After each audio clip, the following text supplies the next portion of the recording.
BJP ने 2047 तक का विकसित भारत का विजन बनाया हुआ है। हमारे देश के यशस्वी प्रधानमंत्री जी 2047 तक विकसित भारत बने उसकी परिकल्पना की है और 2047 तक हमारे देश का पुस्तक विश्व पटल पे एक अपनी अलग पहचान बनाए। उसको तो हम धार्मिक नगरी के रूप में विकसित करना चाहते हैं और आने वाले 2 से 3 सालों के अंदर पुस्तक का एक भव्य स्वरूप निकलेगा। क्या राजस्थान के अधिकारी मंत्रियों की, जनप्रतिनिधियों की आवाज सुनते हैं? तो अधिकारियों से काम लेना हमें आना चाहिए। उन्होंने हरियाणा के अभी जो चुनाव हुए उसमें घोषणा पत्र में कांग्रेस ने लिख दिया था कि राजस्थान को पानी नहीं मिलेगा। अभी हाल ही के अंदर हरियाणा के अंदर जब चुनाव थे जी, तो वहाँ की कांग्रेस पार्टी ने अपने घोषणा पत्र के बिंदु में लिखा कि अगर हरियाणा में कांग्रेस पार्टी की सरकार आएगी तो इस डीपीआर बनाने के उम्मीद को हम रद्द करेंगे। समग्र राजस्थान के अंदर 4 दिशाओं के अंदर जहाँ से भी हमें पानी मिल सकता है, चाहे वो हथनीकुंड बैराज हो, चाहे हरी के बैराज हो, चाहे नर्मदा हो, चाहे माई हो, चाहे चंबल हो, चाहे काली सिंध हो, चाहे पार्वती हो, चाहे राणा प्रताप हो, जहाँ से भी पानी मिल सकता है हम अधिकतम पानी राजस्थान के शेष हिस्सों में पहुंचाए, इसके लिए हमारी सरकार काम। रेगिस्तान सिर्फ इतिहास नहीं है, यहाँ भविष्य की संभावनाओं को भी जगह मिलती है, लेकिन एक प्यास रेगिस्तान में हमेशा से रही।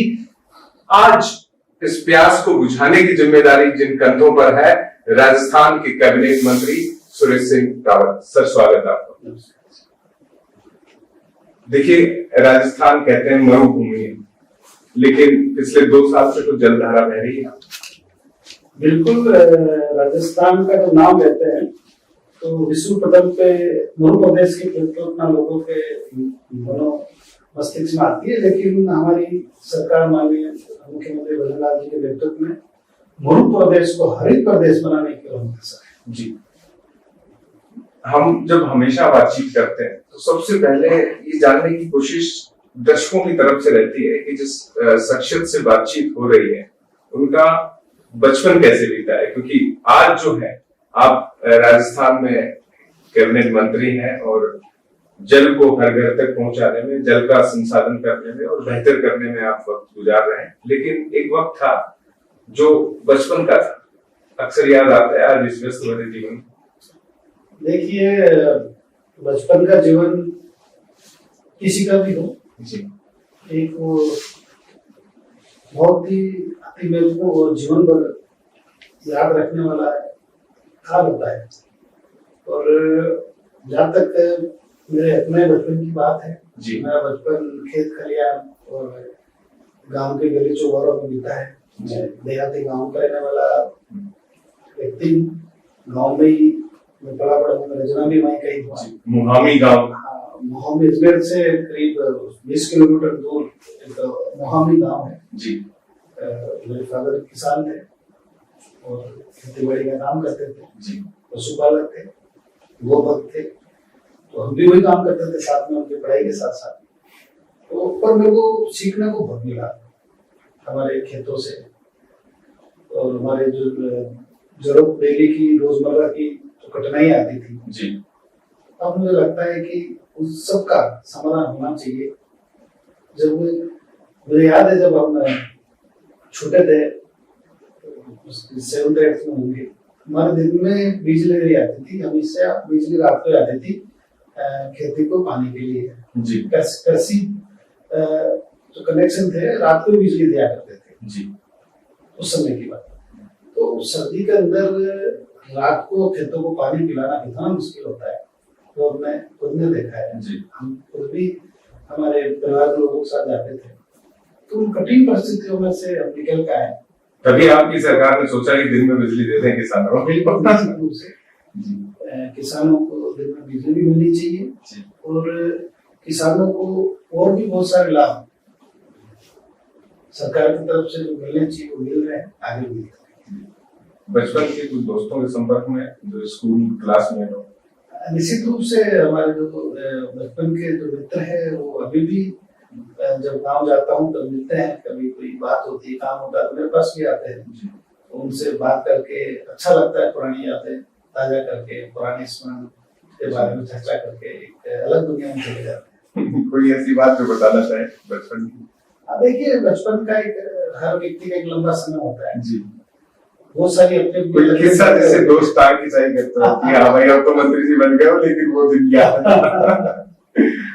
वो सारे किस्से हैं जी। नहीं कोई ऐसा वाकया कोई लगता हो कि हाँ यार चलो अपन अंकित जी से बात कर रहे हैं तो साझा कर रहे थे दोस्तों की। ऐसा कुछ सटीक तो मुझे याद नहीं आ रहा, याद आएगा तो बताऊंगा। बिल्कुल। एक चूंकि आपने जिक्र भी किया है इसमें कि एक दौर होता है जब हम गांव में पढ़ाई कर रहे होते हैं, और राजस्थान और भारत की बात करें तो ग्रामीण प्रदेश ही है, लेकिन जब उच्च शिक्षा के लिए, चूंकि आपकी तो अजमेर पास था और एमडीएस यूनिवर्सिटी आपने बखूबी राजनीतिक तौर पर देखी है और पढ़ाई वहां से की और लो ग्रेजुएट भी आप रहे, तो गांव से शहर के सफर की शुरुआत जयपुर राजधानी से पहले अजमेर में हुई।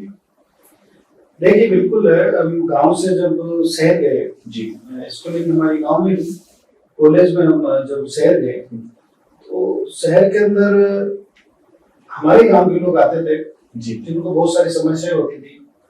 उनको ये भी नहीं पता था कि अगर किसी को टीबी की बीमारी है, किसी को कैंसर है, किसी को और भी कोई ऐसी बीमारी है जिसका सामान्यतः गांव में इलाज नहीं होता, तो उसका डॉक्टर कहाँ मिलेगा, कितने बजे मिलेगा, लोग सुबह सुबह से दिन भर वेट करते थे। तो मैंने इस परेशानी को समझा। हमारा उसमें मूल निवास की बड़ी महत्ता होती थी, मूल निवास, जाति प्रमाण पत्र, ये कैसे बनेंगे, कहाँ बनेंगे। एक बीच में लोग थे जो काफी उससे लूटपाट करते थे, काफी गरीब लोगों से पैसे ले लेते थे इन सब चीजों के नाम पे।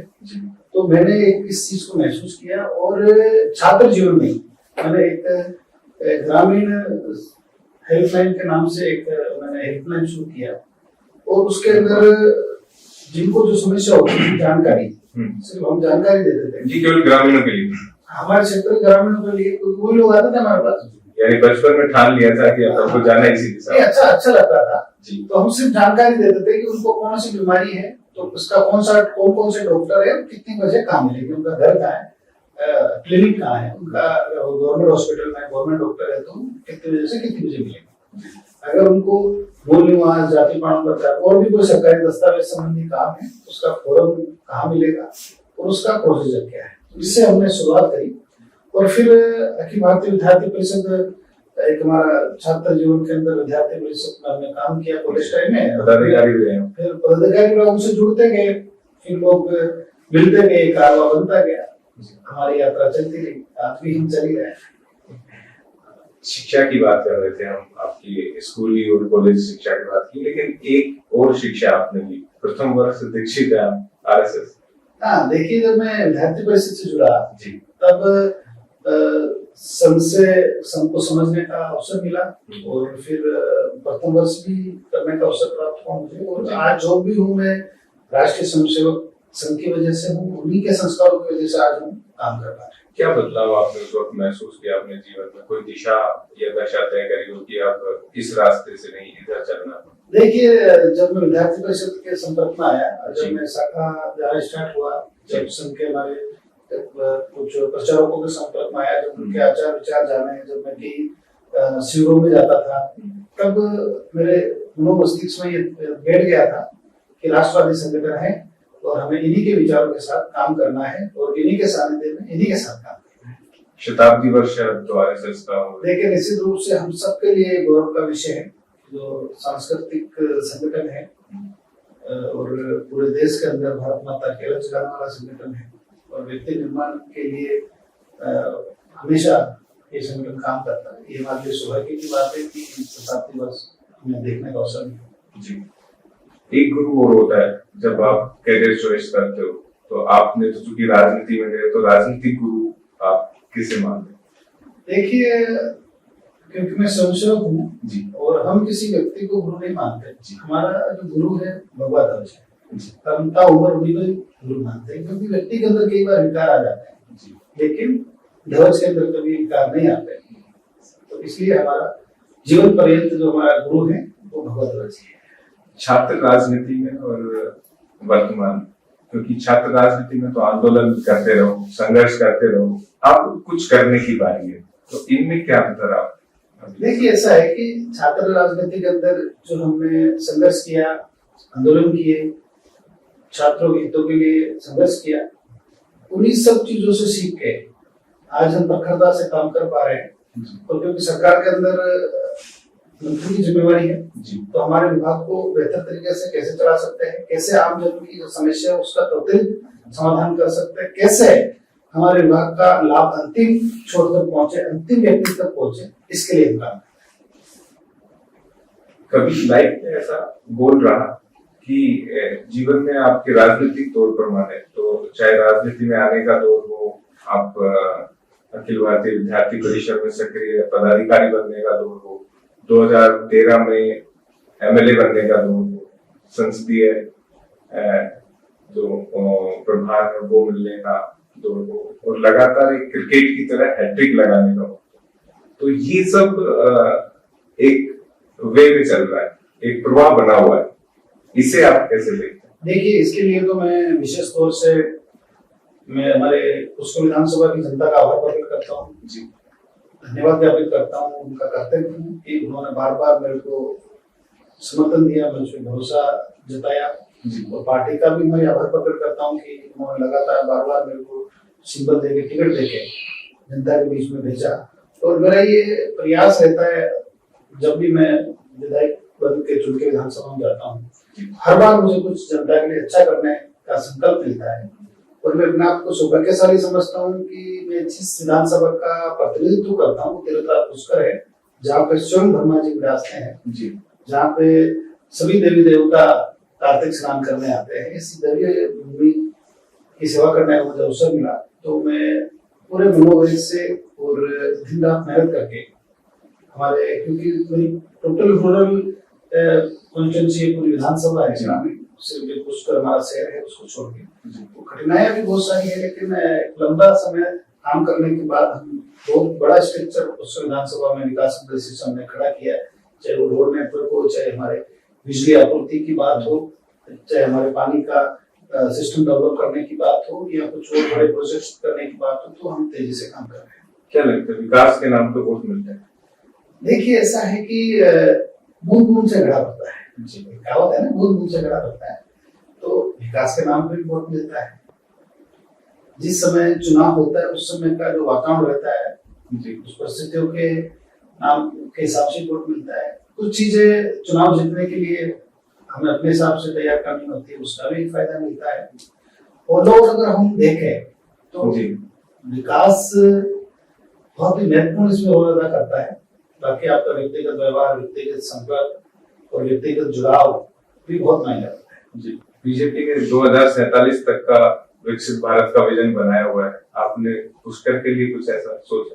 देखिए, निश्चित रूप से मैं अपने आप को सौभाग्यशाली समझता हूँ कि हमें नरेंद्र भाई मोदी जैसा नेतृत्व मिला और हमारे देश आजादी का अमृत महोत्सव मना रहा है, और हमारे देश के यशस्वी प्रधानमंत्री जी ने 2047 तक विकसित भारत बने उसकी परिकल्पना की है, और परिकल्पना ही नहीं की है, उस पर वो काम भी कर रहे हैं दिन रात हमारे आजाद भारत के इतिहास में। और यूं कहूं, क्योंकि मैं हिस्ट्री का विद्यार्थी रहा हूँ, हिस्ट्री ऑनर्स मेरा सब्जेक्ट था, तो मैंने इतिहास भी बहुत पढ़ा है, ये राजा रजवाड़ों की, इनकी हुकूमतों की मैंने हिस्ट्री पढ़ी है। तो एक ऐसे हमारे लोकतांत्रिक प्रधानमंत्री नरेंद्र भाई मोदी जी, जिन्होंने प्रधानमंत्री के 3 कार्यकाल पूरे करते हुए, तीसरा कार्यकाल पूरा करते हुए भी 2047 तक, तीसरे कार्यकाल में चल रहे हमारे मोदी जी 2047 तक हमारा विकसित राष्ट्र कैसे बने उसके लिए अभी से काम कर रहे हैं जी। तो हम अपने आप को सौभाग्यशाली समझते हैं, और क्योंकि हम भी उसी पार्टी से हैं, उन्हें भी फॉलो करते हैं, तो हम सबका विजन उनके विजन में है। और 2047 तक हमारा तीर्थराज पुष्कर विश्व पटल पे एक अपनी अलग पहचान बनाए, एक अलग मुकाम हो। वैसे भी ब्रह्मा जी की नगरी है, पूरी सृष्टि के अंदर ब्रह्मा जी का एकमात्र मंदिर है पुष्कर में जी। और राजस्थान की बात करें तो राजस्थान के अंदर हमारे मंदिर तो बहुत है, लेकिन धार्मिक नगरी पुष्कर ही है। एक गलता जी भी है, पुष्कर को हम धार्मिक नगरी के रूप में विकसित करना चाहते हैं। और मैं विशेष तौर से धन्यवाद देना चाहता हूँ हमारे प्रदेश के यशस्वी मुख्यमंत्री आदरणीय भजनलाल जी का, जिन्होंने पहले ही बजट के अंदर, जब वो राजस्थान के मुख्यमंत्री बने, जब उनका पहला बजट आया, पहले ही बजट के अंदर तीर्थराज पुष्कर के विकास की, तीर्थराज पुष्कर के कॉरिडोर निर्माण की घोषणा करी। और उसी का परिणाम है कि हमारी जो डीपीआर है वो विस्तृत रूप से बन रही है और जल्दी हम उस पर आगे बढ़ेंगे और आने वाले 2 से 3 सालों के अंदर तीर्थराज पुष्कर का एक भव्य स्वरूप निकलेगा। ये हमारी जिम्मेवारी है और हमारा एक जो विजन भी है और हमने जो आज तक सीखा है, यही सीखा है कि हमें इन सब चीजों को, हमारे इन सब संस्थानों को, हमारे सभी संस्थानों को हमें डेवलप करना चाहिए।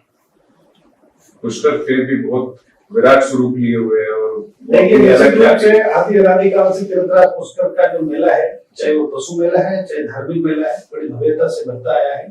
और अभी कुछ ही सालों के अंदर, जब से मैं 2013 से विधायक बना हूँ, उसके बाद तीर्थराज पुष्कर का मेला और कैसे व्यवस्थित रूप से और कैसे भव्यता आए, ज्यादा से ज्यादा कैसे लोग उसमें इन्वॉल्व हो, उसके लिए हम नवाचारों के माध्यम से हम अलग अलग कार्यक्रम करते हैं। और हमारे पुष्कर मेले के दौरान 10 दिन शुरू के हमारा पशु मेला चलता है। उसके अंदर पूरे भारतवर्ष से हजारों की संख्या के अंदर घोड़े आते हैं, ऊंट आते हैं और भी पशु भी आते हैं। और विशेष तौर से पूरी दुनिया के लोग इस पशु मेले को देखने आते हैं। उसके बाद लास्ट के 5 दिन, एकादशी से पूर्णिमा तक हमारा धार्मिक मेला चलता है। पूरे विश्व से लोग आते हैं, विशेष तौर से राजस्थान के अलग अलग अंचलों से लाखों लोग आते हैं और तीर्थराज पुष्कर के पवित्र सरोवर में स्नान करके पुण्य कमाते हैं। और इससे हमारा पशु मेला और धार्मिक मेला दोनों का एक कॉम्बो होता है और उससे एक पुष्कर का अलग ही स्वरूप निकलता है और देश और दुनिया के लोग देखते हैं। क्योंकि सुरेश जी आप विधायक है, इसलिए इतने सारे खूबियां आपने गिना दी, लेकिन एक चुनौती भी है पुष्कर में। आप समझ रहे होंगे मेरा इशारा। वहाँ थोड़े से क्योंकि पुलिस अंदाज में कहें या नहीं कहें कि विदेशी मेहमान भी बहुत सारे आते हैं, श्रद्धालु भक्त तमाम चीजें, लेकिन इन दिनों ड्रग्स एक चुनौती के रूप में वहाँ ऐसा जानकारी में आया कि हाँ थोड़ी ऐसी चुनौती है जो धार्मिक नगरी से दूर होनी चाहिए। हालांकि वो पूरा जोन आबकारी के लिहाज से फ्री जोन है, वहाँ कोई भी वाइन शॉप नहीं है, वो एक बेहतरीन पहल है, लेकिन एक आंतरिक चुनौती धीरे धीरे बन रही है। देखिए ऐसा है कि आप जो कह रहे हैं इस बात से इनकार तो नहीं करता, लेकिन कोई भी चीज अपने समझने के लिए उसके इतिहास में जाना जरूरी है, उसको उससे पीछे वाला ताल भी देखना होगा। जी पिछले अगर आप 15 साल 16 साल 14 साल का पहले देखेंगे तो हमारे पुष्कर के अंदर ड्रग्स भयंकर मात्रा में था, नशे का अड्डा बन चुका था। लेकिन जैसे ही मैं जब विधायक बना, क्योंकि मैं लोकली हूँ, मैं सब व्यक्तियों को भी जानता हूँ, वहाँ की सारी गतिविधियां क्या हो सकती है, क्या कर सकते हैं, क्या कर रहे हैं, उसकी भी मेरे को पुख्ता जानकारी होती है। तो हमने धीरे धीरे इसको कंट्रोल किया और आज ना के बराबर तीर्थराज पुष्कर में ऐसी वारदातें देखने को मिलेगी। पहले आए दिन रोज कुछ न कुछ इस तरह की हरकतें होती है। हमारा प्रयास रहेगा कि वो इसको जड़ से हम खत्म करें।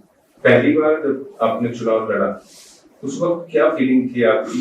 क्योंकि अब तो अनुभव हो गया, अब तो चुनाव बीजेपी खुद ही घुट्टी सिखा देती है कि भाई आपको बंगाल में चुनाव है, बिहार में, उत्तर प्रदेश में, राजस्थान से भी नेता जाते हैं। तो अब तो एक प्रयोगशाला और पाठशाला दोनों में मानता हूँ। पीएम मोदी ने खुद ही कहा है संसद शुरू होने के ठीक पहले कि भाई राहुल गांधी या विपक्ष को भी चाहिए कि चुनाव कैसे लड़ा जाता है, तो टिप्स मैं दे दूंगा। तो जाहिर तौर पे आप उन्हें फॉलो करते हैं। लेकिन पहली बार जब चुनाव लड़ा था तो अनुभव नहीं था। उस वक्त क्या ऐसी फीलिंग थी? और चूंकि मुकाबले तो पुष्कर आसान जीत नहीं है कि देखा जाए कि खाली ऊपर उसके जीत मिल गई होगी। देखिए ऐसा निश्चित रूप से जब पहला चुनाव लड़ा था जब चुनौतियां भी थी जी, लेकिन क्योंकि पहला अवसर था जी, तो जनता का भी भरपूर, जैसे अभी आशीर्वाद मिल रहा है वैसे उस समय भी आशीर्वाद मिला। और मेरे को सबसे बड़ा किसी बात का मुझे फायदा मिला क्योंकि मैं वहाँ का लोकल था। आज तक हमारे तीर्थराज पुष्कर के जितने भी विधायक रहे अधिकतर वो बाहर के, ज्यादातर, सबकी तो नहीं कहूँगा, अधिकतर सब बाहर के थे। और फिर मैं लोकल था। लोकल होने के साथ साथ आपस के अंदर चाहे मेरा आप कहो कि मित्र गुणों का सर्किल हो, चाहे मेरी वहाँ पर क्योंकि वर्षों तक मैंने काम किया है, हम घर घर से वाकिफ थे, तो इसलिए मैं लोगों को ये नया नहीं था और उनके बीच में काम करता था, तो निश्चित रूप से उसका मुझे बहुत बड़ा फायदा मिला। तो जब पार्टी ने मुझे पहली बार टिकट दिया तो लोगों को ने भी भरपूर मुझे आशीर्वाद दिया और रिकॉर्ड तोड़ लगभग 43,000-44,000 वोटों से एक बड़ी जीत थी। बड़ी जीत। इतने तो पूरे अगर कोई चुनाव लड़ता है तो विधानसभा में एक विधायक को मिलता है, तो इतना अच्छे वोटों से हमने जीत हासिल की। और दूसरा उसका फायदा भी मिला। वसुंधरा जी ने आपको जब सरकार रही तो वसुंधरा जी कार्यकाल में मुझे संसदीय सचिव मंत्री का दर्जा भी दिया था, तो वो लोग सबके चौंकाया भी था उस समय लोगों ने। आजकल तो ये गुटबाजी बहुत सारी चीजें हो जाती है, वरना आज का वक्त होता तो गुट समझ लेते हैं कि किस गुट में हो। वो योग्यता की वजह से मिला था, जीत की वजह से, या वसुंधरा जी पर्सनली लाइकिंग करती थी कि भाई हाँ एक युवा है? देखिए ऐसा है कि निश्चित रूप से तीर्थराज पुष्कर की जनता ने हमें आशीर्वाद दिया जी, बहुत अधिक भरपूर वोटों से जिता के भेजा जी, वर्मा जी का आशीर्वाद रहा। और निश्चित रूप से क्योंकि तत्कालीन मुख्यमंत्री वसुंधरा जी थी जी, तो निर्णय उनका था, तो उनका भी मैं धन्यवाद व्यक्त करता हूँ। तो संसदीय सचिव का अनुभव, कैबिनेट मंत्री के तौर पर अब आप हैं, क्योंकि प्रक्रिया सरकार की समझनी बहुत जरूरी होती है, तो ये एक तरीके से आपकी प्री स्कूलिंग पॉलिटिकल में साबित हुई होगी। देखिए निश्चित रूप से जब संसदीय सचिव थे उसमें हमारा विभाग तो नहीं था जी, बिल्कुल, लेकिन जनाभाव अभियोग का हमारे पास काम था और उससे हमें सीखने को बहुत कुछ मिला जी, क्योंकि हमारे पास 4-4, 5-5 जिले के प्रभार हुआ करते थे, तो हम सब जगह जाते थे, आम लोगों की समस्या सुनते, वहाँ की समस्या लेके फिर संबंधित मंत्रियों से कोई मेजर बड़ी समस्या मिलते भी थे जी, बात करते, अधिकारियों से बात करते। तो जब अधिकारी सुनते हैं, संसदीय सचिव का जो कार्यकाल रहा वो बहुत सीखने के लिए बहुत अच्छा रहा। उसका फायदा मेरे को जब विपक्ष में था 18 से 23 में तभी मुझे मिला, और आज जब राजस्थान के यशस्वी मुख्यमंत्री आदरणीय भगतलाल जी ने जब मुझे मंत्री की जिम्मेदारी दी तो इसका मुझे भरपूर फायदा मिला और उसके अनुभव के आधार पे पहले दिन से ही मैंने अच्छा काम स्टार्ट किया जी। चूंकि पानी पिलाने का काम है, राजनीतिक तौर पर इसके कई मायने निकलते हैं। एक महत्वपूर्ण आरोप विपक्ष लगाता है, और जब आप विपक्ष में थे आप भी लगाते थे, और अब तो चूंकि एक परसेप्शन बन गया राजनीतिक तौर पर, आपने अधिकारियों का जिक्र किया इसलिए जेहन में आ गया सवाल, क्या राजस्थान के अधिकारी मंत्रियों की, जनप्रतिनिधियों की आवाज सुनते हैं प्रॉपर तरीके से? जो आरोप विपक्ष लगा रहा है उसमें कितनी सच्चाई आप मानते हैं? देखिए ऐसा है कि मैं व्यक्तिगत बात करूं तो मेरा तीसरा कार्यकाल है जी, 13 से 18 का शासन भी देखा, 18 से 23 का भी देखा, अभी भी सरकार में। तो अधिकारियों से काम लेना हमें आना चाहिए, और निश्चित रूप से हमारी जो भगतलाल जी की सरकार है वो जनहितैषी सरकार है, जो जनता से जुड़े हुए मुद्दे हैं जी, जनता की भले की बात है, तो निश्चित रूप से अधिकारियों को मानना भी चाहिए, मानते भी हैं, और लोगों की भलाई के लिए काम करने के लिए अधिकारियों को हमें डांटना भी है, डांटते भी हैं। अभी तो पूरा बदलाव भी हो गया, इसलिए सवाल ज्यादा सामने आ रहा है। देखिए ऐसा है कि मुख्य सचिव बदल गए, डीजीपी बदल गए, आपके सीएस के सीएम के सीएस बदल गए। देखिए बदलाव प्रकृति का नियम है, समय के साथ ये सब चीजें बदलती रहती है, और ये तो एक सतत प्रक्रिया सरकार की। सरकार को अधिकार है कि किसी को अधिकारी को अगर 12 घंटे में 24 बार में ट्रांसफर करना पड़े तो सरकार करेगी, रूटीन प्रक्रिया। हाँ रूटीन प्रक्रिया, इसमें कोई नई बात नहीं, पहले भी होता था, आज भी सरकार के मंत्री कह रहे हैं। अभी चूंकि ये सवाल राजनीतिक तौर पे हम आगे करने वाले थे, लेकिन संदर्भ यही कर लेते हैं, क्योंकि हमेशा होता है कि एक समय हो गया, 2 वर्ष हो गए, सबसे पहले तो बधाई आपको।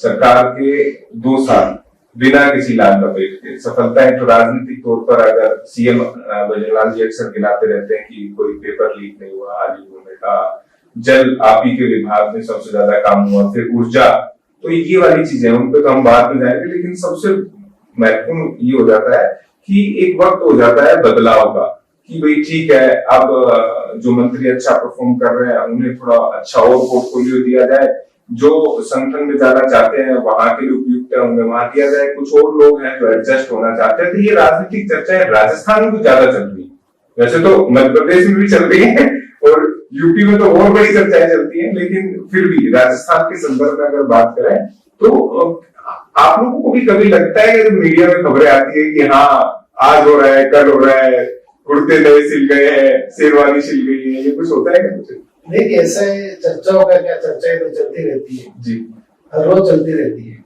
और कुछ लोग हैं जिनका काम ही चर्चाएं चलाने का है। लेकिन इस तरह के जो महत्वपूर्ण जो निर्णय हैं वो माननीय मुख्यमंत्री जी के स्तर पे लिए जाते हैं।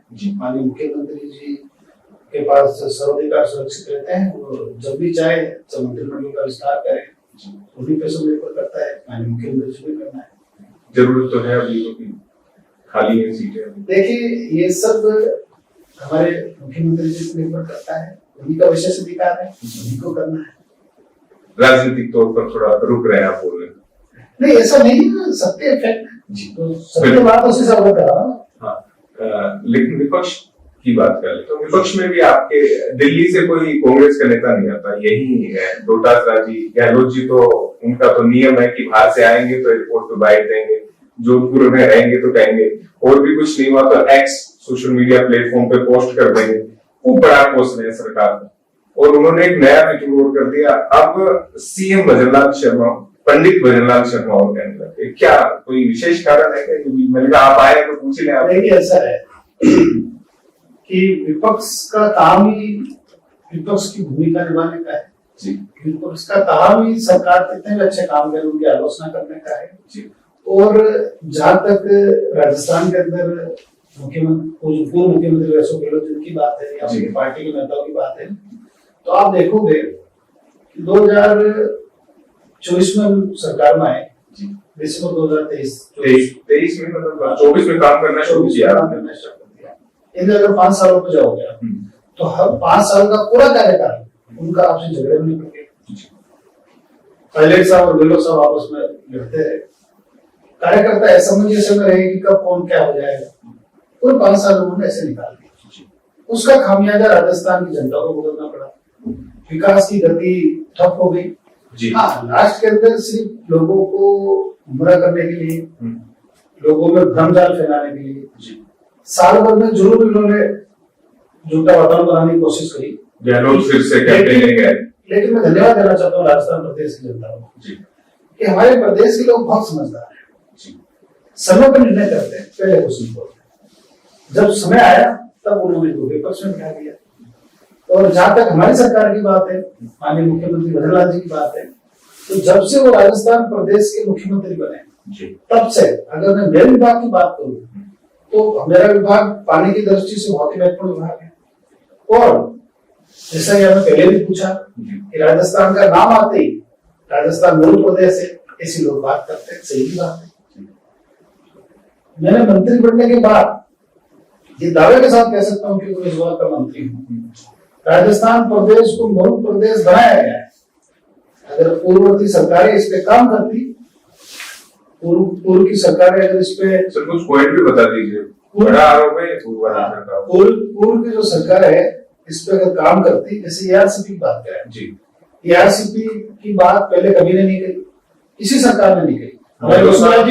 बजट मैंने जारी कर दिया, काम शुरू करा दिया, वो सही था कि वो 4-5 हजार करोड़ रुपए बजट के जरिए दे दिए? नहीं, ऐसा है कि चीजें हो गई।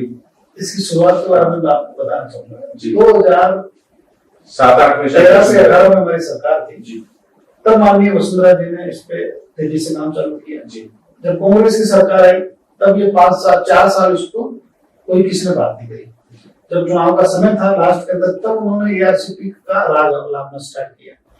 अब लास्ट के 1 साल में तो कुछ होना नहीं होता है। जब मध्य प्रदेश के अंदर शुरुआत में कांग्रेस की सरकार बनी, कमलनाथ जी वहां के मुख्यमंत्री थे, तब जरूर गहलोत साहब ने उनको चिट्ठी लिखी कि एआरसीपी का जो पानी है आप हमें दीजिए, उसके लिए आप सहमति चाहिए।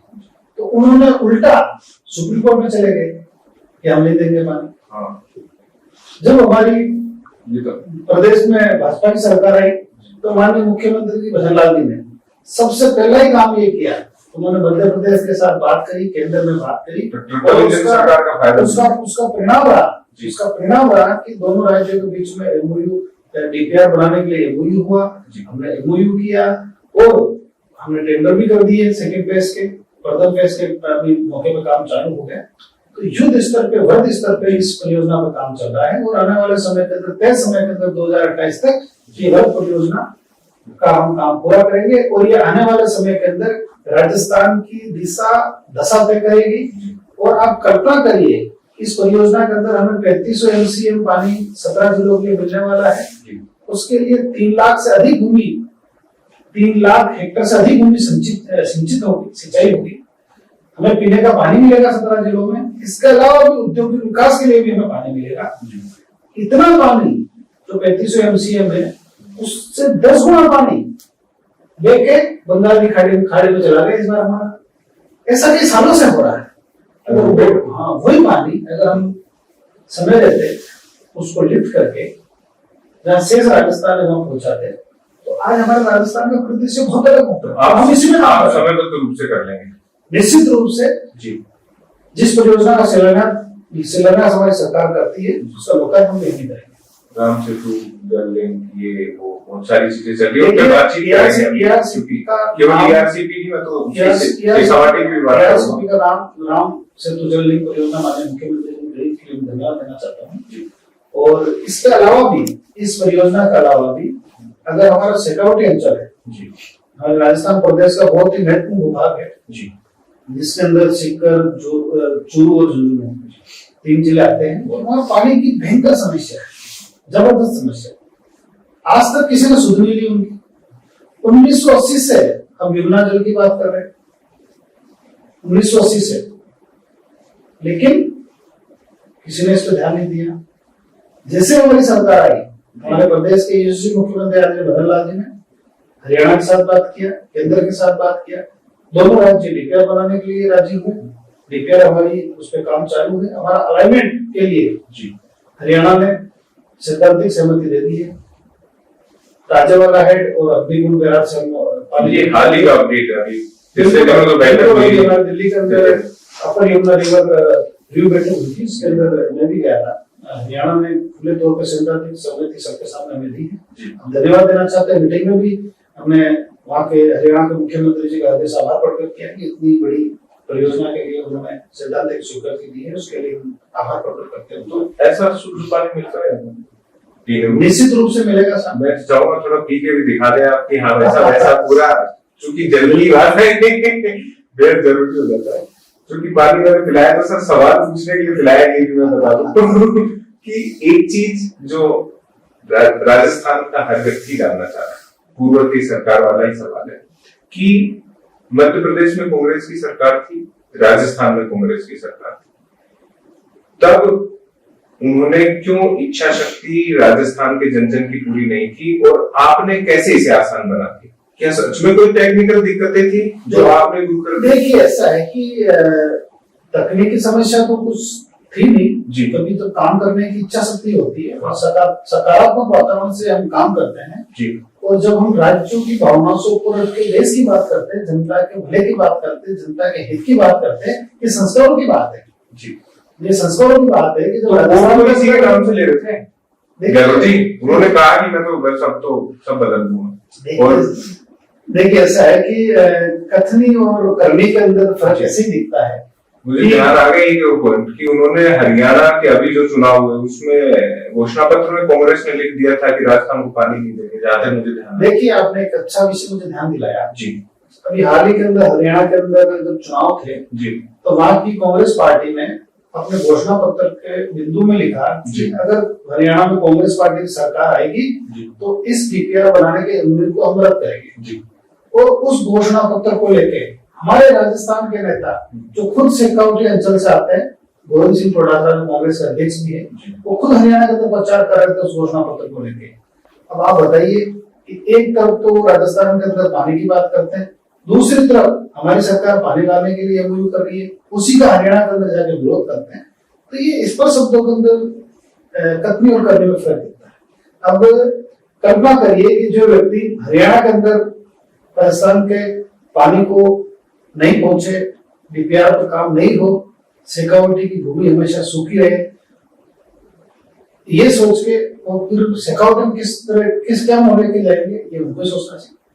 तो कह रहे हैं कि हमने तो अंतर जीती है। देखिए ऐसा है कि अंता का जो उपचुनाव था निश्चित रूप से हम हारे हैं, हम स्वीकार करते हैं इसको। लोकल स्थितियां थी, हम इस पर विचार कर रहे हैं, मंथन कर रहे हैं।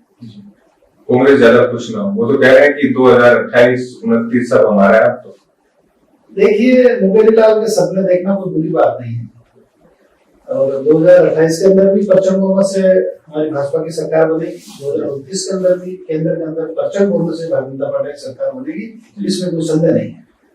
चूंकि हम जल की बात कर रहे थे सर, हमेशा बीच में राजनीति आती है, पत्रकारों की आदत ही ऐसी होती है कि कुछ ना कुछ मंत्री जी आए निकलवाने लेकिन एक साफ सरल शब्दों में ईआरसीपी का लाभ मेरे जैसे व्यक्ति को, यानी आम राजस्थानी को कब मिलने लगेगा? इतने भारी भरकम जो बजट खर्च हो रहा है उसके आधार पे कि भाई आज से ये फायदा मिल जाएगा, चाहे एक ही व्यक्ति को मिले, फिर आगे बढ़ता है।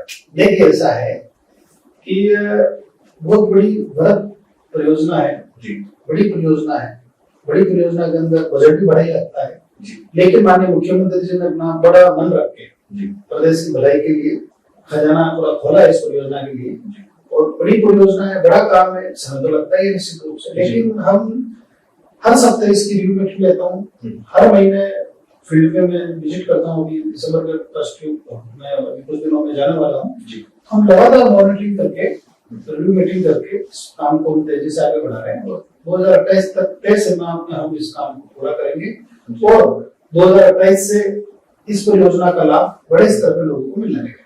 जब भी कोई बड़ा काम होता है कुछ परेशानियां भी साथ आई जाती है, उनसे निपटने की कुछ कार्य होती है? देखिए निश्चित रूप से जब बड़ा काम होता है तो समस्याएं तो रहती है निरंतर। एक तो हमारा कार्य पद्धति का पार्ट है, लैंड एक्विजिशन का हो गया, साइट्स पे कुछ प्रॉब्लम्स आती है, कुछ कॉन्ट्रैक्ट के भी प्रॉब्लम्स होती है, तो हमारा काम ही यही है कि जो भी प्रॉब्लम है उसका हम समाधान करके, उसका विस्तारण करके उस प्रोजेक्ट को आगे बढ़ाएं। यानी राजस्थान में जो बूंद गिरेगी पानी की वो बाहर ऐसे व्यर्थ नहीं जाएगी, ये मान्यता है। निश्चित रूप से आने वाले समय के अंदर हमारा प्रयास यही रहेगा कि राजस्थान के अंदर अमरपुर की जो वर्षा होती है उसका पानी व्यर्थ में बाहर नहीं जाए, वो राजस्थान के लोगों के लिए, राजस्थान की भूमि के लिए, राजस्थान के उद्योगों के विकास के लिए, राजस्थान के लोगों को पीने के उपयोग में आए, इसके लिए हम काम कर रहे हैं। चाहे वो ईआरसीपी की योजना हो, चाहे हमारे यमुना की हो, चाहे हमारा उधर नर्मदा का पानी आता हो, चाहे हमारी माही की परियोजना हो, इसी बृहद योजना को ध्यान में रखते हुए हमारे प्रदेश के यशस्वी मुख्यमंत्री आदरणीय भरतलाल जी ने हमारे वाटर ग्रिड कॉर्पोरेशन की घोषणा करी है बजट के अंदर। बड़ा कदम है, और इसी परिकल्पना के साथ है कि समग्र राजस्थान के अंदर चारों दिशाओं के अंदर जहां से भी हमें पानी मिल सकता है, चाहे वो हथनीकुंड बैराज हो, चाहे हरी के बैराज हो, चाहे नर्मदा हो, चाहे माई हो, चाहे चंबल हो, चाहे काली सिंध हो, चाहे पार्वती हो, चाहे राणा प्रताप हो, जहां से भी पानी मिल सकता है, हम अधिकतम पानी राजस्थान के शहर हिस्सों में पहुंचाए, इसके लिए हमारी सरकार काम कर रही है। एक रिजर्व वाटर भी आप रख रहे हो कि अगर अभी तो चूंकि बरसात हो रही है, आपने खुद मुख्यमंत्री जी को धन्यवाद दे दिया कि उनका पग फेरा बन गया है, लेकिन जब अगर बरसात में थोड़ी देरी होती है, कम बरसात होती है, तो ऐसे अलग अलग जगह, जहां तक मेरी जानकारी में, सरकार और डेवलप कर रही है एरियाज जहाँ पे वर्षा जल को संरक्षित सुरक्षित रखा जाए, बाद में काम ले लिया जाए अगर जरूरत हो। देखिए ऐसा है कि जल संचय वर्षा का जो जल है जी, उसका संरक्षण करना हमारी पुरानी पद्धति नहीं है जी। हमारे पूर्वजों ने हमें सिखाया है जी कि जल का हमें संचय करना चाहिए, ताकि जो है इसी के तहत हम बड़े जो रिजर्वायर बना रहे हैं, अजमेर के अंदर है मोरसागर बड़ा रिजर्वायर है, कासिम रिजर्वायर है, तो एक बार भरने के बाद 2 साल तक पूरा अजमेर जिला इंक्लूडिंग ब्यावर जिला दोनों को पीने की कोई दिक्कत नहीं आएगी। ऐसा ही मलौर के अंदर सीधी साइड के पीछे रिजर्वायर बना रहे हैं, अभी डूंगरी डैम का भी हमें इसमें निर्माण होना है। तो इस तरह से राजस्थान के अंदर जहाँ पानी की आवश्यकता है वहाँ हम बड़े डैम भी बना रहे हैं, छोटे एनीकट्स भी बना रहे हैं। हमारे प्रदेश के यशस्वी मुख्यमंत्री जी ने जो हमारा पहला बजट था इसमें 100 एनीकटों की घोषणा कर दी और इस पर काम चालू है। दूसरे बजट में भी उन्होंने सैकड़ों एनीकट्स बने जिसकी घोषणा की थी। तो इस तरह से हम जन जागरण के माध्यम से भी बरसात का जल अधिक से अधिक कैसे काम कर्म भूमि से मातृभूमि अभियान भी उसी के है, भूमि से पाटिल जी और आपने सबने मिलकर, हमारे केंद्र के मंत्री आदरणीय सी आर पाटिल साहब को धन्यवाद देता हूँ जिन्होंने जो हमारे प्रवासी भाई बाहर रहते हैं जी, उसे कर्म भूमि से मातृभूमि देते हैं। हर गाँव के अंदर, अपने गाँव के अंदर वो खुद रिचार्ज साहब के माध्यम से कैसे हमारे ट्यूबवेल रिचार्ज हो, उसके लिए हजारों की संख्या के अंदर पूरे राजस्थान में ये काम हुआ है। इसके अलावा भी वंदे गंगा जल संरक्षण अभियान माननीय मुख्यमंत्री जी के प्रेरणा से हमने स्टार्ट पूरे राजस्थान प्रदेश के लिए चालू किया। इसके तहत जितने भी नदी नाले, हमारी बावड़िया, पुराने कुएं, तो बीच के अंदर नालों के अंदर होते थे, वो एक अभियान चला के हमने जन भागीदारी के तहत सब लोगों को जोड़ के, सभी समूहों को जोड़ के, जिसके अंदर हमारे किसान भी थे, विद्यार्थी भी थे, गवर्नमेंट कर्मचारी भी थे, उद्योगपति भी थे, सब लोगों को हमने जोड़ा और एक जन जागरण के माध्यम से ज्यादा से ज्यादा कैसे हमारी वाटर बॉडी सुरक्षित रह सके, इसके लिए हमने एक बृहत अभियान चलाया और उसका हमें फायदा मिला। जैसे बरसात आई, हमारी अधिकतम जो जलाशय वो लबालब हो गए। एक जब चूंकि उपचुनाव सरकार के अक्सर चुनाव में भी रहती है और राजनीति के लिए तो बढ़िया चुनाव होते रहे तो ठीक रहता है, थोड़ा माहौल बना रहता है, लेकिन जब झुंझुनू में उपचुनाव हुआ तब ये चर्चा आई थी कि यमुना का जल लाने की घोषणा बीजेपी की सरकार ने कर तो दी, लेकिन काम लोगों को नहीं दिख रहा।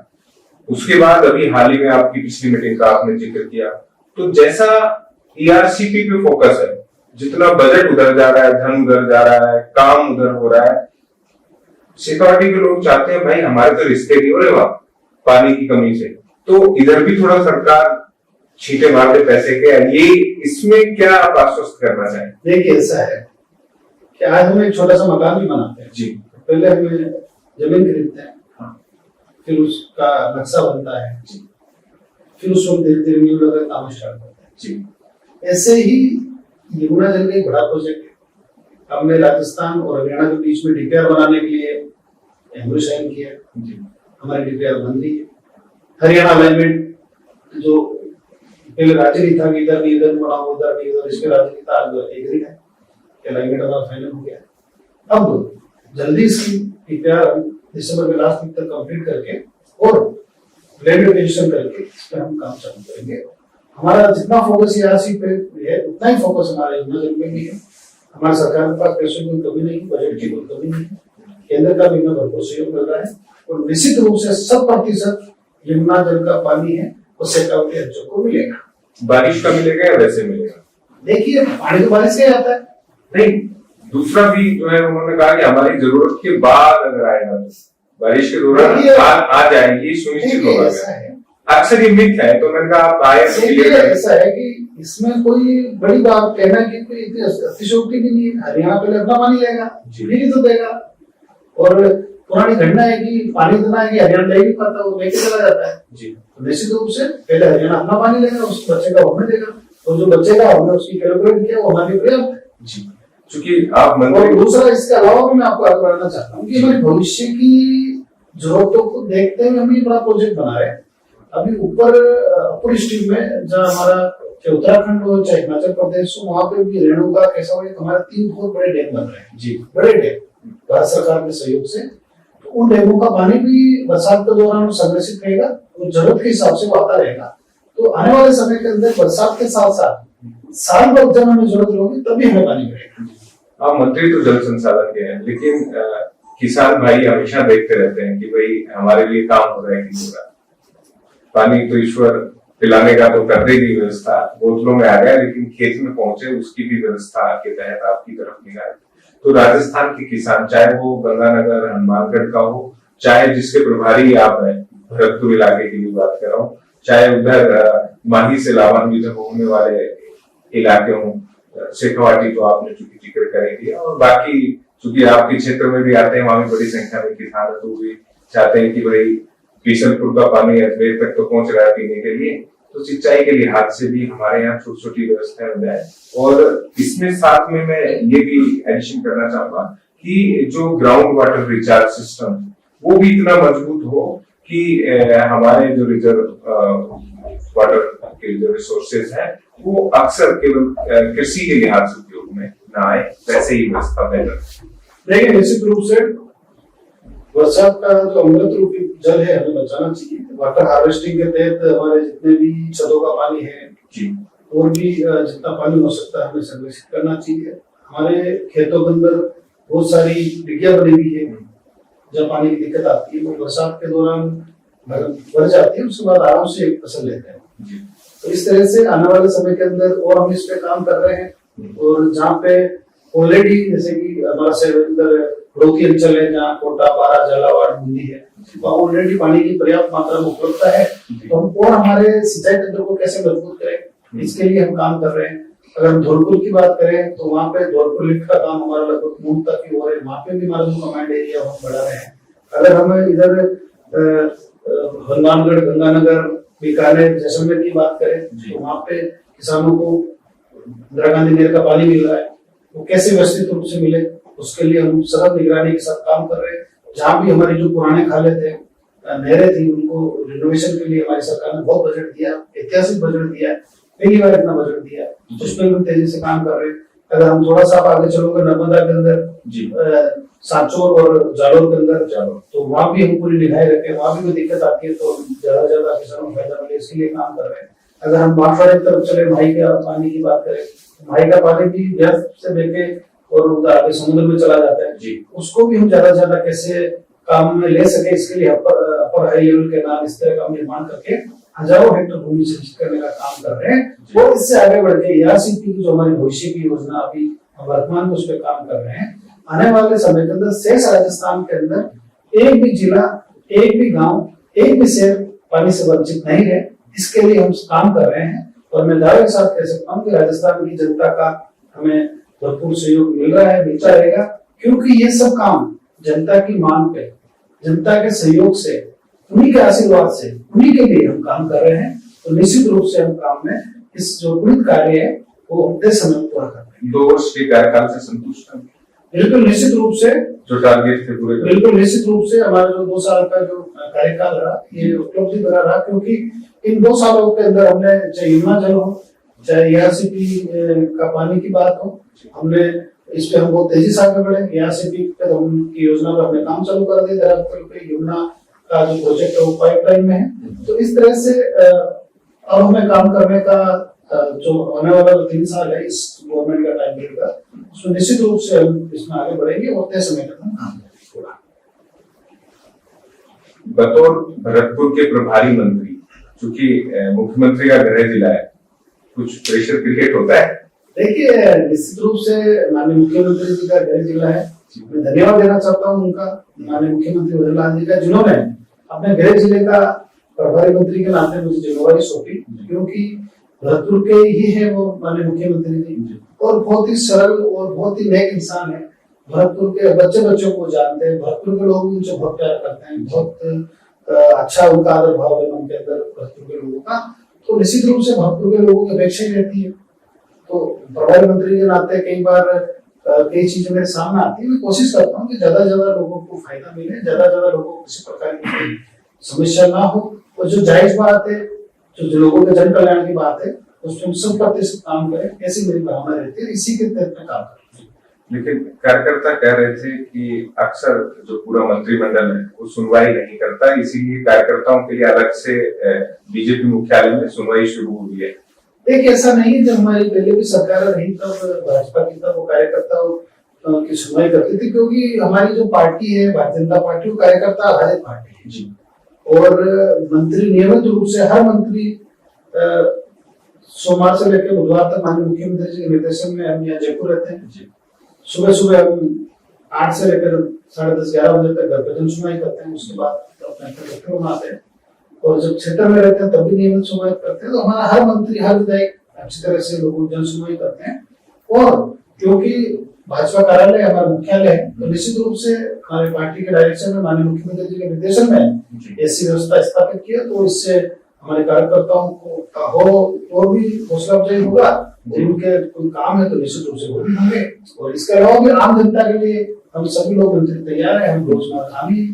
अक्सर बहुत सारे मैंने मंत्री देखे, आपके भी छात्र होंगे, चाहे किरोड़ी जी से ले लें या मदन दिलावर जी भी ले लें, इधर राज्यवर्धन जी का भी हम ले सकते हैं, कई ऐसे नाम हैं, और कुछ विधायक भी जो अक्सर शिकायत कर देते हैं कि स्थानीय अफसर हमारी उस एंगल से नहीं सुन रहे कि सरकार हमारी है, हमें ही विपक्ष जैसा फील होता है। ये अक्सर सरकार की सुविधा बैंक के तौर पर देखा जाता है। देखिए ऐसा तो वाक्य भी मेरी नजर में आया नहीं, लेकिन क्योंकि हमारी लोकतांत्रिक पार्टी है, अगर कोई बात होती है तो हमारा जनप्रतिनिधि आवेश में आके कह देता है, लेकिन ऐसा कोई मेरे को किसी ध्यान में आया नहीं। और निश्चित रूप से आप जिनका नाम ले रहे हो हमारे सम्मानित बहुत ही वरिष्ठ नेता है, हमारी सरकार के बहुत वरिष्ठ मंत्री है, बेखूबी वो अच्छा काम कर रहे हैं और किसी की हिमाकत, किसी की हिम्मत हो ही नहीं सकती उनकी बात को टालने। जी, वो हाथ में भी लिख के दे दिया उन्होंने तो कि भाई ये आप पर्चा समझ लीजिए। निश्चित रूप से आज मैं सोशल मीडिया पे भी चला, अच्छा हाथ से लिख के तभी दिया तब लोग मानते हैं। तो यानी विश्वास है सरकार में 100%, 100% विश्वास है। जी, आपने चूंकि 3 मुख्यमंत्रियों के साथ काम किया, सवाल इसलिए दिलाते में जाता है, पूर्व मुख्यमंत्री वसुंधरा राजे और पूर्व मुख्यमंत्री अशोक गहलोत जी और वर्तमान में रघुनाथ शर्मा जी, कार्यशैली क्योंकि किस एंगल से आप देखते हो तीनों का, अगर हम मिश्र माने तो किस नजरिए में आप? देखिए ऐसा है कि बड़ा डिफिकल्ट सवाल है, पर देखो हर आदमी का अपना व्यक्तित्व होता है, हर व्यक्ति की अपनी कार्यशैली रहती है, हर व्यक्ति का अपना एक विजन रहता है और हर व्यक्ति का काम करने का अपना एक रीजन रहता है। तो निश्चित रूप से जो वसुंधरा जी ने अपने तरीके से काम किया, गहलोत साहब को काम तो सचिन पायलट जी ने करने नहीं दिया और हमारे भजनलाल जी बहुत अच्छा काम कर रहे हैं और इनका विजन बिल्कुल क्लियर है और इतनी हार्ड वर्किंग ये कर रहे हैं, पहले कभी मैंने किसी मुख्यमंत्री में इतनी हार्ड वर्किंग नहीं देखी। सुबह से लेकर रात तक काम में लगे रहते हैं और जिस तरह से पूरे राजस्थान के अंदर ये पूरा जितनी गति से इनके दौरे होते हैं उसी गति से बाकी विकास के कार्य भी चलते हैं। तो मैं कह सकता हूँ दावे के साथ कि आने वाले समय के अंदर हमारा राजस्थान प्रदेश विकास की दृष्टि से एक नई ऊंचाई, नई एक पहचान बनाएगा, इसमें कोई अतिशयोक्ति नहीं है। संगठन में अभी नई सूची आई, बदलाव हुए, बिल्कुल निश्चित रूप से हमारे जो नए पदाधिकारी बने हैं उनको बहुत बहुत शुभकामनाएं, बधाई देना चाहता हूँ। ठीक है, यंग ब्रिगेड भी आई है और देखिए भारतीय जनता पार्टी की पद्धति रही है और यही कारण है कि आज हमारी पार्टी पूरे देश के अंदर बड़ी तेजी से लगभग समग्र भारत पे शासन कर रही है। अब भारतीय जनता पार्टी हमेशा नए लोगों को, नई लीडरशिप को डेवलप करती है, नए विचारों का संचार होता है, इससे लोगों को काम करने का, आगे बढ़ने का अवसर मिलता है। मोदी जी जब सरकार बनी और फिर आए और बीच में भी अक्सर चाहे 1 वर्ष पूरा होने पे हो तब भी उनके संबोधन में उन्होंने कहा कि हमारी नजर सब पर है। आपको कभी महसूस हुई? देखिए ऐसा है, भारतीय जनता पार्टी कार्यकर्ता आधारित पार्टी, कैडर पार्टी है जी। तो निश्चित रूप से हमारे हम जो भी काम करते हैं जनता की नजर के साथ साथ हमारे सभी पार्टी के जनप्रतिनिधि, हमारे सभी वरिष्ठ नेतागण, सब लोगों की निगाहें रहती है और इस फीडबैक के आधार पे ही निर्णय किए जाते हैं। तो निश्चित रूप से हमारे देश के यशस्वी प्रधानमंत्री जी सभी का ध्यान रखते हैं और कौन कैसा है उनको सब जानकारी है, उसी के आधार पर वो निर्णय लेके आगे कार्य बनाते हैं। कभी मंत्री बनने के बाद या अभी पिछले आपके 11-12 वर्षों के कार्यकाल में वरिष्ठ नेताओं के मार्गदर्शन की जरूरत पड़ी, फोन करके पूछा हो कि इसमें आप मार्गदर्शन दीजिए, किससे लेते हैं? देखिए ऐसा है कि जब जिसकी जरूरत होती है और जब लगता है किसी विषय पे, तो जो जिस विषय से संबंधित हमारे वरिष्ठ नेता रहते हैं जी, तो निश्चित रूप से उनसे हम सलाह मशवरा लेते हैं, उनकी गाइडेंस पे काम करते हैं। आप किन से लेते हैं, ये जानना चाह रहा हूँ। मैंने कहा कि जो जिस विषय का विशेषज्ञ होता है जी, हम उनसे लेते हैं। चूंकि एरिया आदमी संभाग की बात करें, पॉलिटिकल एंगल से भी बात करें तो वासुदेव देवनानी जी अभी विधानसभा अध्यक्ष हैं और अक्सर अनीता बघेल जी तो कहती रहती हैं कि भाई हमारे हिस्से का बजट भी उनकी विधानसभा में लग रहा है। आपको भी कभी किसी साथी से, अगल बगल वाले से ऐसे कभी इन पिछले 12 वर्षों में फील हुआ हो? देखिए ऐसा है कि निश्चित रूप से कांग्रेस राज में या बीजेपी के राज में, देखिए ऐसा है कि निश्चित रूप से चाहे वो विधायक किसी विधानसभा का हो, हर विधायक चाहता है कि हर जनप्रतिनिधि चाहता है कि उसकी विधानसभा में ज्यादा काम, ठीक है, और इसमें कोई गलत भी नहीं है। अगर कोई विधायक अपने प्रयास से अपनी विधानसभा में ज्यादा काम करवा रहा है तो उसका क्रेडिट उनको मिलना चाहिए। जहां तक मेरी त्रिदास पुष्कर की बात है तो मेरे को हर समय भरपूर बजट मिला, जो हमने चाहा वो योजना पुष्कर विधानसभा के अंदर आई, तो इसलिए मेरे कभी इस तरह का कोई ध्यान में नहीं आया कि किसी को कम मिला, किसी को ज्यादा मिला। ब्रह्मा जी का पूरा आशीर्वाद है। बिल्कुल निश्चित रूप से ब्रह्मा जी का पूरा आशीर्वाद है। ब्रह्मा जी के आशीर्वाद से समग्र विकास से सारे काम हो रहे हैं। कोई ऐसा काम आपने सोचा हो कि ये चूंकि मुझे जन सेवा का मौका मिला है, ईश्वर ने दिया है, तो जन सहयोग से मिला है, तो इसे क्यों ना ये वाला काम मैं इस कार्यकाल में पूरा करूं। इस 5 साल में कोई ऐसा कार्य आपने सोचा हो ब्रह्मा मंदिर के विकास के अलावा, उस कॉरिडोर के निर्माण के अलावा? देखिए ऐसा है कि इस 5 साल के कार्यकाल के अंदर हमारे पुष्कर विधानसभा के विशेष रूप से जो युवा साथी है उनको ज्यादा से ज्यादा रोजगार मिले। हमारी तिरतरा पुष्कर की गाँव, हमारे जो जितने भी गाँव है पूरा अजमेर जिला, उसकी जो वाटर बॉडीज है उसको किस तरह से हम ठीक कर सके, किस तरह से किसानों को सिंचाई का ज्यादा से ज्यादा पानी मिले, इसके लिए मैं काम कर रहा हूँ। दूसरा हमारा क्या रूरल बेल्ट है पूरा, तो वहाँ की जो रोड कनेक्टिविटी बहुत अच्छी हो। विशेष तौर से हमारा स्कूल में फोकस है, स्कूल और चिकित्सा के अंदर। मेरा ये विजन है कि और मेरा संकल्प है कि 2028 तक हमारे विधानसभा का प्रत्येक गाँव के अंदर जो चिकित्सालय है उसके अंदर प्रॉपर बिल्डिंग हो, प्रॉपर सुविधा युक्त हो, प्रॉपर स्टाफ हो। ऐसा ही हमारा जो स्कूल है प्रॉपर वहाँ कमरे हो, फर्नीचर की व्यवस्था हो, प्रॉपर स्टाफ हो। इसके लिए मैं पूरी मेहनत कर रहा हूँ। मेरा जो सर्वाधिक बजट है, चाहे विधायक मत हो, चाहे हमारे डीएमएफटी फंड हो, चाहे सरकार से लेना, मेरा सर्वाधिक जो पैसा है वो शिक्षा और चिकित्सा पे खर्च हो रहा है। और इन बचे हुए 3 सालों के अंदर भी मेरा अधिकतम पैसा इसी में खर्च हो रहा है। मुख्यमंत्री से बात होती रहती है रेगुलर योजनाओं को लेकर। देखिए निश्चित रूप से मुख्यमंत्री जी के आशीर्वाद से हम काम कर रहे हैं, उनकी प्रेरणा से ही काम कर रहे हैं। जब भी हमें मार्गदर्शन की जरूरत होती है, माननीय मुख्यमंत्री जी जब भी हमें जरूरत होती है तो हम मार्गदर्शन मांगते हैं और निश्चित रूप से पूरा मार्गदर्शन। 2 वर्ष होते तो एक आकलन का समय होता है कि चलो एक बार आकलन कर लेते हैं, तो वो आकलन हर व्यक्ति का होता है। तो अब सरकार है, सरकार के मुखिया के तौर पर और आप उनके सहयोगी के तौर पर मजबूत कड़ी के रूप में काम कर रहे हैं। प्रभार भी आपके पास भरतपुर का भी जिक्र जैसा हो गया। तो मुख्यमंत्री जी के कार्यकाल को अभी तक आप कैसे देखते हैं, जब एक कार्यकर्ता को सीएम बना दिया जाता है बीजेपी की ओर से, और जिन्हें पूर्व में ना विधायक ना मुख्यमंत्री किसी का अनुभव हो, और उसके बाद वो 2 वर्ष का कार्यकाल पूरा करें, उसे बतौर मंत्री, बतौर सहयोगी, बतौर वरिष्ठ विधायक कैसे देखते हैं आप? देखिए ऐसा है कि कोई भी आदमी कभी भी माथे पेट से सीख के नहीं आता। जब काम करता है तो सब सीख जाते हैं।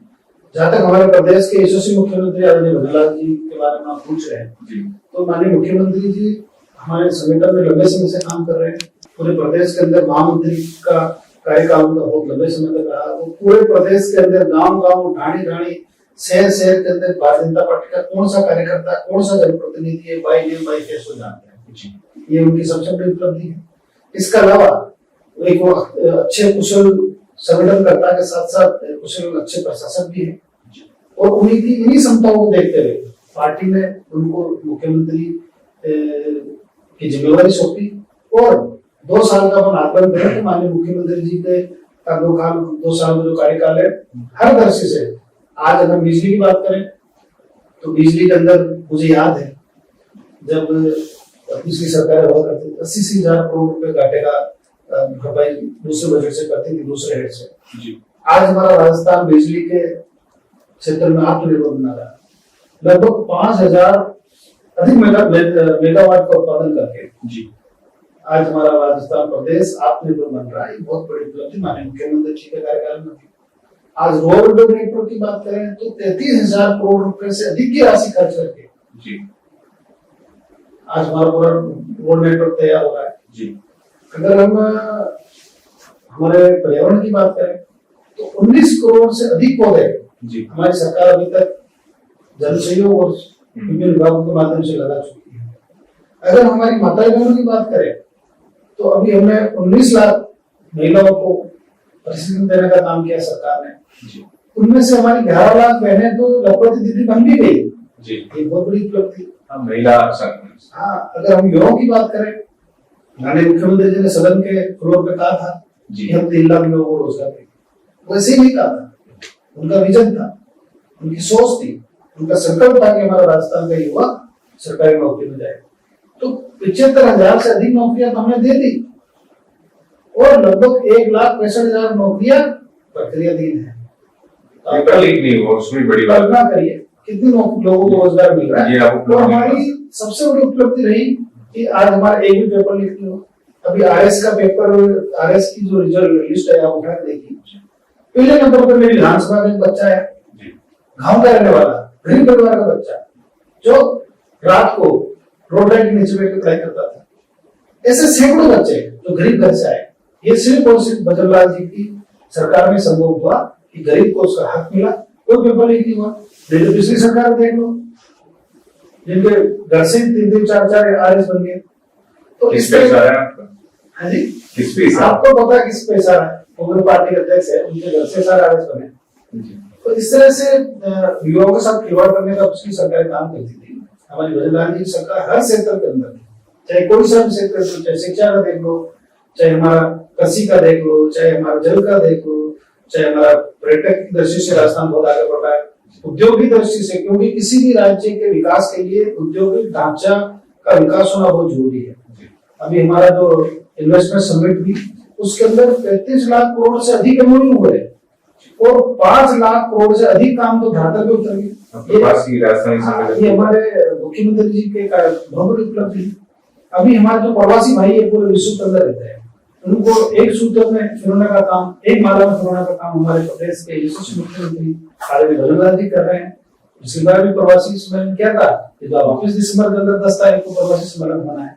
तो इससे राजस्थान के विकास को एक नई दिशा मिल रही है और एक हमें सभी क्षेत्रों के अंदर विकास के मार्ग प्रशस्त हो रहा है। आपकी ये बताई गई उपलब्धियां विपक्ष का जरूर थोड़ी तरीके में बढ़ा सकती है। देखिए, निश्चित रूप से विपक्ष का काम ही चिल्लाना बुरा करने का है, लेकिन सांस को आंच नहीं, जो दिखता है वो दिखता है। जो हमारी योजनाएं और हमारा जो काम है वो जनता को दिख रहा है, आने वाले समय में और दिखेगा। तो निश्चित रूप से किसी को कहने की कोई जरूरत नहीं पड़ेगी। तो क्या कोई एक चुनौती भी हम चलते चलते बातचीत कर ले इस पे कि आप मानते हो कि यार ये तो परेशानी आई हो, कोई आई ऐसी परेशानी? देखिए, ऐसा है कि जब व्यक्ति काम करता है तो जरूरी नहीं कि सारी चीजें सब चीजें अनुकूल ही हो, कई चीजें अपने अनुकूल नहीं भी होती है। जब काम करते हैं तो कई चीजें अपने अनुकूल नहीं होती है, तो मन में एक थोड़ी पीड़ा जरूर रहती है। लेकिन जब लोग जन कल्याण की भावना मन में रहती है तो एक संतोष रहता है कि अभी जनता के हित के लिए, जनता के कल्याण के लिए हम काम कर रहे हैं। उसके लिए हम किसी भी चुनौती से, किसी भी परिस्थिति से लड़ने के लिए तैयार हैं। थैंक यू सुरेश राव जी हमारे साथ रहने के लिए। राजस्थान में जल संसाधन बेहद महत्वपूर्ण है और केवल राजस्थानियों की निगाह नहीं है, पूरे विश्व की निगाह रहती है कि ये मरुभूमि के लोग आखिर कैसे एक बूंद को जीवन में बदल देते हैं और इन्हीं बूंदों को इकट्ठा करके जीवन लौटाने का काम संभवतः राजस्थान की सरकार और जल संसाधन मंत्री सुरेश सिंह रावत कर रहे हैं। उम्मीद है इस पॉडकास्ट में आपको उन सभी सवालों के जवाब होंगे, लेकिन मैं कहता हूं यात्रा अभी थमी नहीं है, चर्चाएं होती रहेंगी। ये हमारी बातचीत का सिलसिला भी यूं ही जारी रहेगा और आपके सवाल हम पूछते रहेंगे। तो फिलहाल के लिए दीजिए इजाजत, नमस्कार।